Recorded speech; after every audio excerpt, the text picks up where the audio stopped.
Hello, everyone, and welcome once again to Cave to the Cross Apologetics. I'm Patrick. And I'm Tony. And we're on Chapter 4 of our newer book, How to Be an Atheist by Mitch Stokes.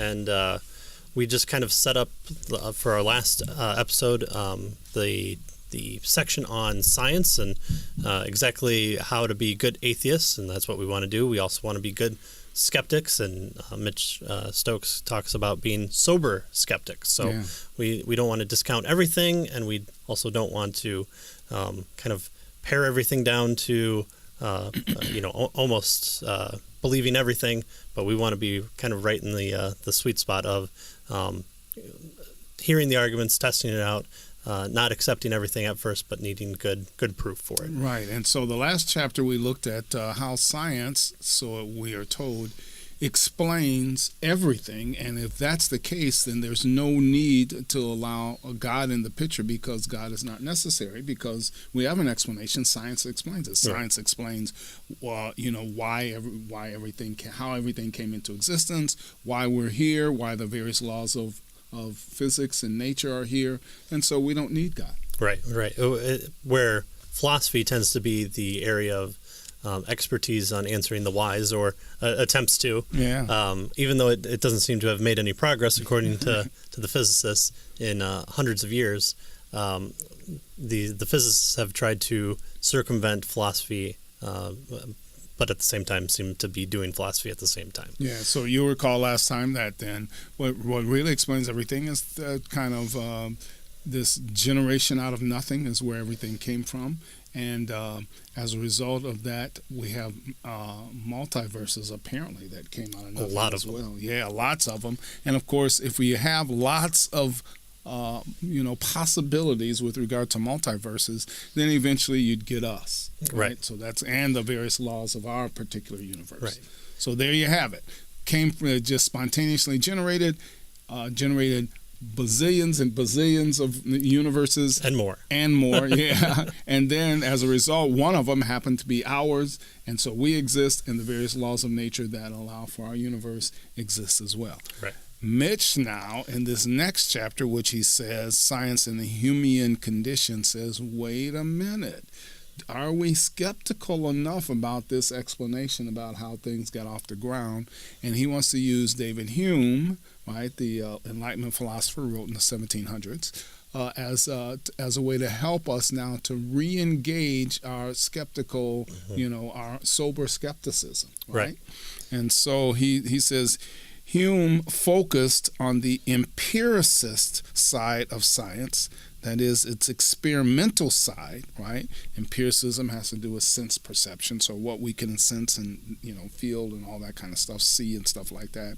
So Hume focused on the empiricist side of science, its experimental side, despite the success that mathematics afforded Newton's physics. So you'll recall that Isaac Newton kind of created calculus to help him to explain describe the various laws of gravity, right? Mm-hmm. He says, Hume, and for Hume, knowledge must be ultimately grounded in, as we mentioned, empiricism, sense expression, right? Sense perception, rather. Even mathematics, he suggests, must answer to our observations, right? And so seeing is believing, right? And so what he wants to do now is to say, okay, fine, so let's Hume now is an empiricist, right? Seeing is believing, our sense perceptions, everything has to be grounded in our observations that are based on our sense perceptions. And so let's take a step back with regard to this explanation that we saw in the last chapter and make sure now that we're skeptical enough with regard to this explanation and what it's gotten us to. He says, we saw, however, that by taking science seriously, Hume got more than he bargained for, right? Further encouraging his skeptical temperament and forcing him to recognize that we have no non-secular arguments for the reliability of sense perception or reason. So my knowledge is based on sense perception, but I have no non-circular reason. Right? How can I justify my sense perception? Well, I justify it. How do I know it's true? Well, I know it's true because that's what I that's what my sense perception tells me. That's what it tells me to, so I'm going to believe it. Yeah. So but why do you believe it? Well, because it tells me to. It tells me to. Yeah. I'm sorry. I don't know what more you need from this. And the same way with the reason, right? Reason is, again, justified by reason. Right. And so these are circular arguments, right? Why do you believe blue is blue? Well, because blue is blue. Duh, right? It makes sense. Makes sense, yeah. I mean, but again, you're driving your car, you see the shimmer in the road on a hot day. Well, clearly there's water at the end of it. I'm supposed to believe my senses, and I come to the point where I thought it was, but no, it's just further down, so I keep driving. Or I walk on the train tracks and they come to a point. Well, I'm going to go to the point because I don't want the train to hit that point and go off the rail. Right. And I just keep walking and I keep walking until I get to the changing station. They must have fixed that point along the way. So good thing. Yeah. So sober skeptics realize that there's no non-circular arguments for the reliability of sense perception or reason. We have to use circular arguments. The problem with circular arguments is they don't tell us anything. Right? We live in Kalamazoo, Michigan, right? So is Kalamazoo in Michigan? Yes. Why do you believe that? Well, because Kalamazoo is in Michigan. Right. That's a circular argument. Yeah. If I don't have a good justification, that doesn't give me. If I didn't believe Kalamazoo is in Michigan, saying that Kalamazoo is in Michigan wouldn't convince me. Right. Well, nor are you saying anything new by it. If it wasn't, if you didn't believe that it wasn't off the bat, you wouldn't have said Kalamazoo is in Michigan. So. Right. And so things now begin to get worse, especially for Hume. Right? Because he's an empiricist. He wants to base his knowledge on sense perception and reason. Right. And now let's look at science. Well, what we find is science is founded on, guess what? Sense perception and reason. Yeah. Oh, man. Yeah. That's going to be hard. So Hume had a choice, right?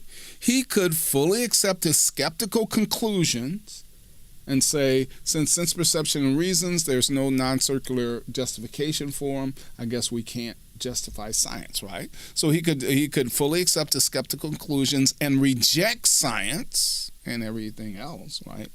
Or, right, he could go ahead and trust his cognitive faculties, right, his ability to see and experience and mentally reason and that kind of stuff, thereby sustaining his devotion to science. He chose, obviously, to sustain his devotion to science. I have a feeling we could replace the word trust there with a different word, and you could maybe exchange it with the word, I don't know, faith. Faith. You have faith that your sense perception, what your eyes are telling you, what your ears are perceiving, what you're smelling, what you're touching, those things exist purely based on faith. Yeah. Of course, now, Mitch Stokes wants us to use trust, and so he says Hume realized that true love always requires trust. And, of course, his true love was science. Well, yeah, Hume's was. Yeah.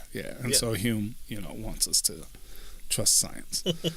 All right, so the first thing he does then is he looks at Hume with regard to Hume's account of causality. Yeah, kind of a big issue when you're dealing with causes. Both you have the cause and effect, and you trace everything back to a single point, or you have to believe the universe is never-ending, so you never come to that point. But either way, he goes on here that says Hume believed that there is an external world and he could have reliability for his reason about his experience in the world. Not everything in science, unfortunately, returned to him. He says when you see something, what you're seeing is not exactly the cause of it. What you're seeing is just kind of what happened. You're not seeing. He uses the example of a cue ball. When you're playing pool and you hit the cue ball towards the 8 ball, you're not seeing what caused the cue ball to interact with the 8 ball. What you're seeing is the ball moving away. You hear a click, and that's pretty much it.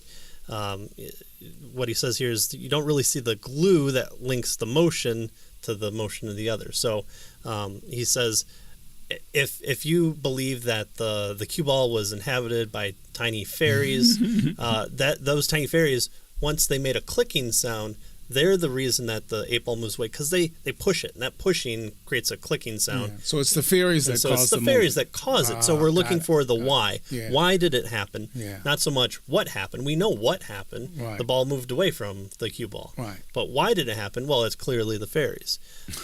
Well, it's either that or there's some sort of magnetic field maybe, or F equals ma. That could be one. You don't exactly know the reason why. Those are kind of your explanation. Good. And so Hume is trying to get us to see that there's really no necessary connection. No, that all we experience, because that's all we have is our sense experience, is we hit the one ball, it comes up to the other ball, there's a click, and the other ball moves.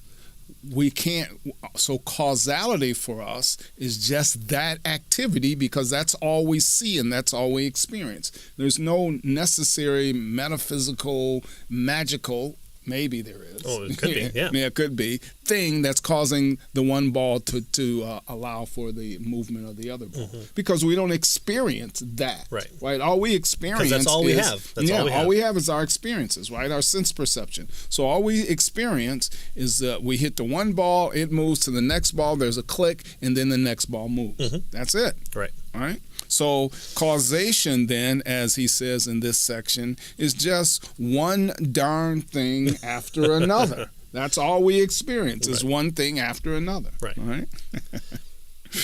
And so his only point was to ask what we actually observe. And it's true, we don't observe the necessary connection. All we see in cases of causation is one thing happening and then another thing happening. We see in Hume's term only what Hume called constant conjunction, right? These things are constantly conjoined. They're constantly linked in our experience with one another. And so we get into the habit, we might say, or the the expectation that when this thing happens, then the next thing is going to happen. But we never see causality. Right. So we're Mayans back in the day, and we, of course, take our children up to be sacrificed because we care about the whole of the Mayan people. We throw our babies into the fire. We have a prosperous season. Oh, that was so good of the crop gods to accept our sacrifice. Clearly, that was the case. The reason why, because we sacrifice children. The next year, we do the same thing. Why not? Because it worked. Yeah. And well, it didn't work this time.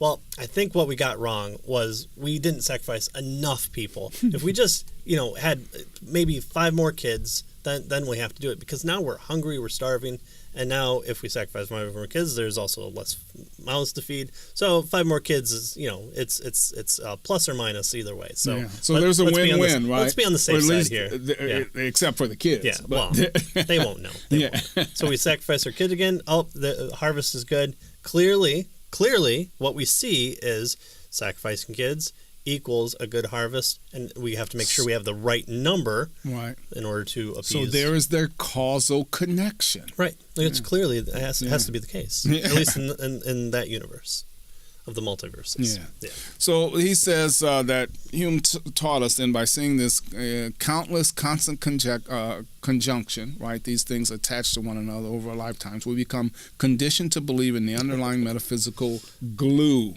right? Nor, he says, can we help but believe in this glue. Nature, again, is too strong for us, right? But the fact that we never see the actual causal connection has important implications for Hume's view of scientific explanation, and not merely for those mechanistic explanations of the new mechanical physics, but for any explanation that we cannot directly observe. Right. So what we want to do, being good atheists, is we want to say, or a good skeptic. A good skeptic is, clearly we can't take into account paranormal or deistic events like this as being the case. So we need to look for naturalistic explanations, because if we don't, we bring in other factors that we just don't want to happen. So clearly what we have to accept are the physical mechanistic explanations only. Yeah, good. And he says that Hume realized that scientific explanations then, though, given this skepticism that he had and the inability to observe causality, scientific explanations have serious limitations, right? And we're kind of using already. We have to realize we're using a stolen system because we have no non-circular justification for the system we're using. But then once we use it, we start running into to roadblocks. Circles on circles on circles, right? So he wants to give us a test case, and he wants us to consider gravity, right? So Newton's laws of universal gravitation, he tells us, is a mathematical law, but they are uncannily concise and precise. And they describe the force between objects as diverse as planets and bowling balls, yet this is all, quote, right? This is all it does. It merely describes what will happen, right? Well, and since pretty much Einstein, we've been trying to find kind of that unified field theory that will bring in gravity into the single kind of proto particle or whatever it might be. There's always the desire of trying to get the gravitons and other stuff to come over to that single unification theory, and so far we haven't found it yet. So, gravity is just theory, and it just seems like we're just describing the fairies pulling stuff down to the earth. In fact, that's what he says. Newton's laws allow us to calculate, right, numerically describe the gravitational force between the objects. To perceive it. That's right. But his laws doesn't tell us what causes the force, right? Mm-hmm. It doesn't explain the object's behavior. It doesn't answer the question, why is the force thus? Right. And we're asking this question not because, people say, the science doesn't want to say this, but it's what Hawkins and Krauss in our previous chapter said physics will do. Yeah. So we're wanting to take them at their word and say, okay, if physics describes this, then let's use this naturalistic way of finding the whys. We need to find the whys, and unfortunately, it doesn't seem like the whys are there for us. Well, and so Mitch Stokes takes a step back and he says, now in light of the stupefying success afforded by this law, that is Newton's law, it seems a bit petty to criticize it for a minor drawback. Drawback that we're wanting like it doesn't tell us anything, right? It just describes, right? In fact, the top scientists of Newton's day also was concerned. Leibniz, right? Gottfried Leibniz, especially thought, that Newton had degenerated the job of science. And in fact, he says this degeneration is one of the great changes made to philosophy during the scientific revolution. Scientists like Galileo and Newton believed that we should stop looking for unobservable explanations or causes, right, and just describe what's going on. Aristotle, the Aristotelian science, had such explanations and causes, right? And that was its ultimate goal, he tells us, right? Yeah. So mathematical descriptions were rare, but they weren't people doing math weren't general good philosophers. They weren't genuine philosophers. They were just mathematicians. They were technicians. And anybody can be a technician. It takes the philosopher, right, the natural scientist, to explain, the natural philosopher to explain, as Aristotle did, why these things were happening. Newton didn't do it, and he didn't know why they happened, and didn't try to pretend that he knew why. For a while, he did. I mean, the Newton spheres are almost known by him almost occultically. He tried to preserve the spheres. Why spheres? Because God would want spheres for some odd reason. So he tried to keep it in there as long as possible, but unfortunately couldn't find it. And so with Aristotle, you had a why. You still had this kind of description, but you had more of a focus on, well, why is this the case? So fire goes up because it wants to go up. It's in its nature. So there's the why explanation that it tries to preserve. Once you hit kind of Galileo, especially once you get to Newton, kind of those things are out the window, and so they're no longer part of science. Yeah, you just want the description of. So Aristotle did give us a why, as you mentioned, the nature, right? He said unobservable natures, that is an internal essence in something, right? Something inside the physical object that caused them to move to their natural place of rest, namely, for instance, the center of the universe, or in his case, it was the Earth. The Earth. The same thing. Right? Same thing. Synonymous. So it's literally in the rock's nature to move toward the center of the cosmos, and this was what it did naturally. So it was natural for you pick up the rock, throw it up. Its nature, its essence, wanted to move toward the center of the universe, and so it acted out what it desired to do. Right? Well, and we kind of scoff and laugh at this now, but we have to realize that the nature of kind of the scientific revolution process is to have the kind of the agreed upon competing theory for the day. Then you have certain things that happen that you say that really shouldn't be happening in our theory. Then you have enough of them come together so that you have competing theories that come out, and you have a revolution, and so it follows this big circuit. So we laugh at Aristotelian explanations and models, but we did the same thing once we went from Newton to Einstein, as far as, well, we know Newton had it right, but it's only until you get into relativistic physics in college do you realize that what you were taught just works. But first of all, we don't know why, but also it doesn't work as well as what we want it to. So the descriptions kind of fell away with the revolution into Newtonian mechanics, and so we just want to describe it because that seems to be all that we right. And so the same experience that we had with relativistic mechanics is the experience that these folks had with moving from Aristotle to Galileo and Newton. Right? He says, can you imagine then, based on people now with the Aristotelian model, where everything had its essence and it desired to do certain things. He says, can you imagine then the uproar Galileo caused when he suggested that natural philosophy should limit itself to what we can see?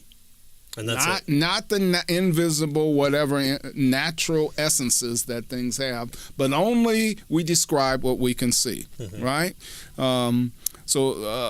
He says Galileo's success at mathematically describing the behavior of physical objects was difficult to overlook, and so we had to take him seriously. And of course, Newton even more so, right? So Newton realized that his law of gravity, though, didn't specify what caused the attractive forces between two objects. It was an inscrutable, right, in physics as, in love. And so Newton didn't try, he says. Right. In fact, he famously said that he wasn't going to give us any hypothesis. Right? He gave us the capital G for the gravitational constant of the universe. What more do you want from him? Yeah. All right. And so this was considered a huge problem with Newton's physics. There seemed to be no mechanical cause, that is, no cause that depended on direct contact of pushes and pulls. It was just, this is how it works. I'm not going to give you a hypothesis of why it works, but this is how it works. Right. This is a description of what's going on. So Newton didn't want to, so clearly Hume comes along and gives us the reason why, because we need to know why things happen. Right, and Hume again says it's just a description. He says the reason why it happens is because we have we've gotten into the habit of seeing things work this way. Right, causal connection is just our habit of of constantly conjoined things, and we expect this stuff to happen. Right. All right. So Mitch Stokes wants us to take science seriously. He said Hume inherited Newton's restraint regarding unobservable causes. He realized, however, that when it came to gravity, the problem was even worse than simply divining some hidden cause of the gravity. We can't even observe the forces themselves, right? Hume believed we only observe and feel the effects of these alleged forces, not the actual forces. Right. So we know that we weigh 1/6 our weight on the moon as we do on Earth, but that's just a mathematical equation that gives us a relationship between two bodies. There's no kind of measurement for, here's the kind of gravity particles that we see are pulling us down in some fashion. It's it's not like a magnet where we see the flakes of iron going around the magnet, and even then we don't really see. We just see the effects of whatever that field takes. Yeah. So Hume believed that we observe and feel the effects of these alleged forces, but not the actual forces, like you were saying. But when we talk about gravity, we mean certain effects. We don't actually mean that this kind of a voodoo explanation of, well, you experience this because of the waves of the ether washing over you and pulling you back towards the surface. Right. So these were Aristotle's explanations, right? His essences, his natures, his occult powers, right? The humors. Yeah. And so we have to reinterpret words like force, power, and energy if they are to have, legitimate meaning. That is, reinterpret them from the way Aristotle did. They're not, according to the new physics with Galileo and then Newton, they weren't occult powers, essences, and natures, right? So Hume was, so this was a problem, though, because we can't, again, see these causes. Because that's all we're given. We're given just our sense perception. We have to remember that. Right. That's all we're able to appropriate here. Yeah, and so he says, so then Hume was painfully aware of the epistemological problems associated with unobserved causes. He says we shouldn't ask too much of natural philosophy. We should be cautious, circumspect, and skeptical. That's the natural, general, skeptical response that we should have, right? And so Hume believes then that whenever laws seem to refer to forces or gravity or anything else that we don't observe, we should think of them not as referring to actual causes or powers, but simply, as a way to keep track of the appearances. Right. This is the way that it appears to us. This is what it looks like. Yeah. So Hume's aim then, the science cannot be revealed the intellectual character of the universe, but simply to catalog the regularities that causal sequences reflect, right? So we catalog these things, and we do that with math, basically, right? Right. So we have F equals ma as Newton would allow us to have until Einstein came around. So we were able to, the force, that Aristotelian word force is mass times acceleration, and so whatever force now means is just, well, this is the push or pull on something that an object traveling at such and such acceleration with such and such weight. Right. And this is the mathematical way to describe that. Right. But there's no internal force. So there's nothing that tells us that the object moves in this way because it desires to, or whatever it might be. This is just we catalog the regularities. This is what it does. Right. And so with falsification models of these explanations, why does this occur? Because this, and if you have again so many different flaws in that theory, then it upends it. And is science wrong? Would we say, well, Newton had the best science of the day, and it turned out to be incorrect, and so clearly science is lost. We're done. We believe that it was science, and so our trust. And so when we say today science, it's this big capital S godlike science of, well, science tells us this. Well, no, what science does is it catalogs in limit these observations that we kind of say, here seems to be some regularity to it, and then once we get into induction and morality, things kind of even go more out the window. But at least with science, it only tells us these things happen, and it seems like you can match up a mathematical equation with a regularity if it occurs. Right. And so he says all explanatory theories must consist in what Hume's called obscure and uncertain speculations, hypotheses or hypotheses in the pejorative sense that Hume sometimes shared with Newton, and which they both had problems with. Hypotheses, he tells us, and here's his point, whether in the pejorative sense or not, are unobserved explanations. That's what a hypothesis is, an unobserved explanation. And he tells us, and he wants to emphasize this because he wants us to understand this. He says, I cannot overemphasize this. We'll look at this in more detail later, but the distinction between what we observe and what we infer from these observations is crucial, right? Otherwise, all matter of folly ensues. So there's a distinction between observing something and then our inference, right, from the things that we observe. There is a distinction there, and he wants us to be clear that we maintain that distinction, right? We observed the billiard ball hitting, and we observed the clicking sound, right?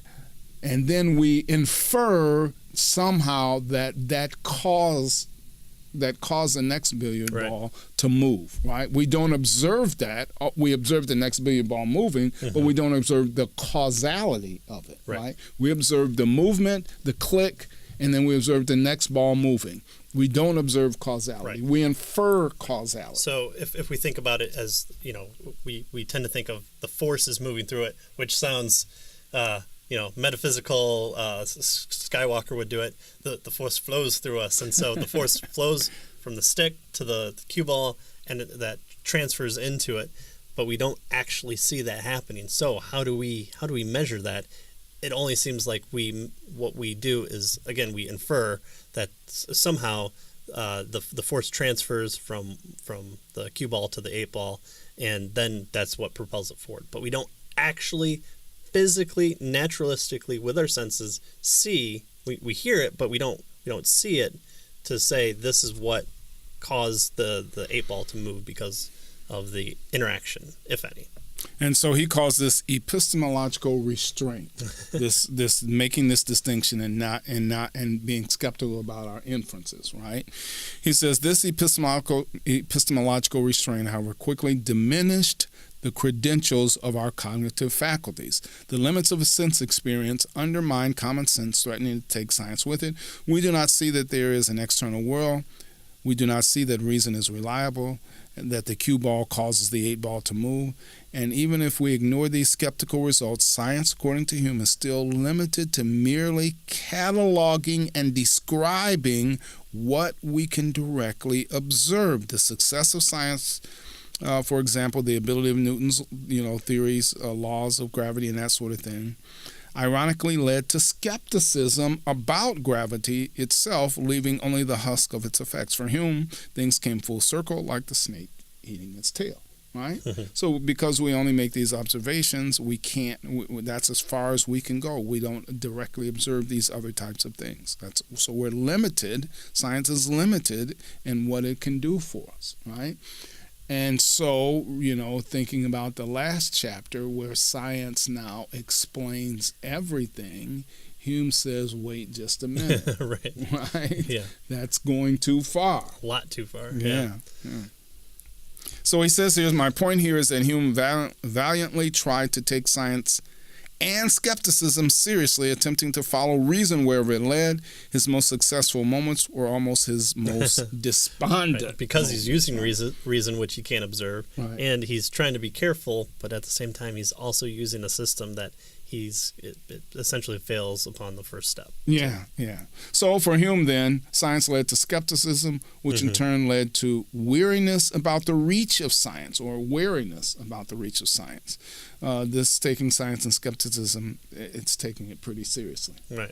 Yeah. So we should look to Hume because he seems to be at least trying to be that sober skeptic. That's right. He's trying to be consistent in his skepticism. Right? So postulating multi-universes and that just physical physics seems to bring about life. Those seems to be... And all of these things, multi-universe, we do not observe. Right. And so Hume would say, well, what are you doing? Right? That's not science. Yeah. Right? It's almost like if you have an offshoot of, let's say, like Christianity, who says, oh, well, if you don't engage in multiple wives, you're damned to hell. Well, that seems to be overreaching what they claim that the source, the originator of that maybe religion Yeah. tends to be. Yeah. I'm not saying it's a perfect one-to-one parallel, but it's what I observe. Right. So science leads to skepticism because all we have is what we can observe, and our observations don't observe things like multiple universes, right? That kind of stuff. So.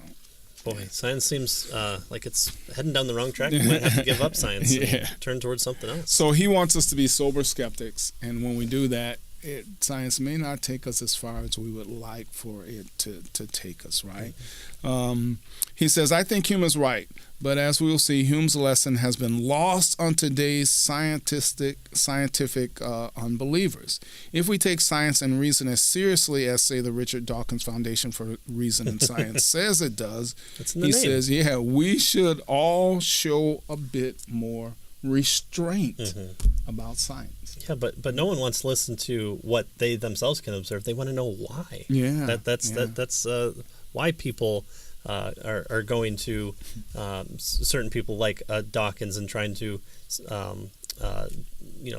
look at, why don't we kill each other? Why should we do things? Why should I go clean my room or stand up and sit up straight as part of my outward character, as how I present myself to the world. That's right. So you are seeing a lot more kind of political and scientific people taking the place of